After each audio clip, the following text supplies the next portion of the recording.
kasus Tom Lembong ya, yang menimbulkan banyak pertanyaan di tengah masyarakat. Bahwa dia bukan hanya satu orang Menteri Perdagangan, ada banyak Menteri Perdagangan yang juga melakukan impor. Dan tentu saja ya ada pimpinan yang di atas, dan itu juga ada rakortas dan lain sebagainya lah. Itu yang informasi yang kita dengar. Nah, kenapa lalu kemudian dipanggil, lalu dijadikan tersangka, ditahan, dan itu menimbulkan spekulasi publik. Dan itu kemudian ya dikhawatirkan mencederai ya citra ya Presiden Prabowo Subianto yang ingin menegakkan hukum seadil-adilnya.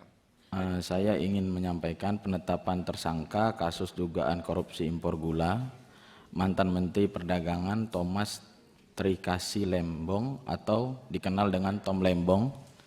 Menurut saya itu terlalu terkesan terburu-buru, Pak Jaksa Agung. Dalam antrian proses hukum, publik harus dijelaskan dengan detail konstruksi hukum kasus dugaan tindak pidana korupsi tersebut.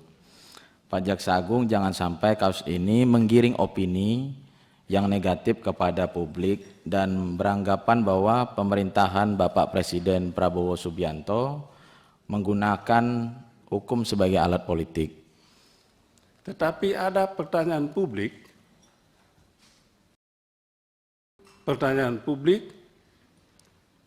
yaitu apakah yang lain juga akan mendapatkan perlakuan yang sama.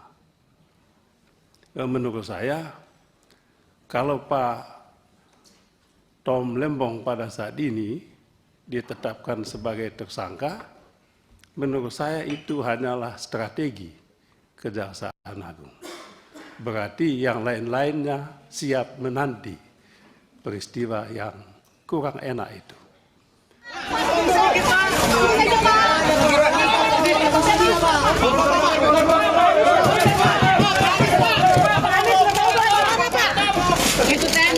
Potong, Pak. Hanya itu saja, Pak. Ini kasus Bapak tahu belum tahu sedikit lagi, Pak. Pak, Bapak merasa ini dipolitisasi nggak, Pak? Pak, penetapan Bapak Itu, Pak. Pak Tom, dikit Pak, dikit Pak, lihat jangan Pak.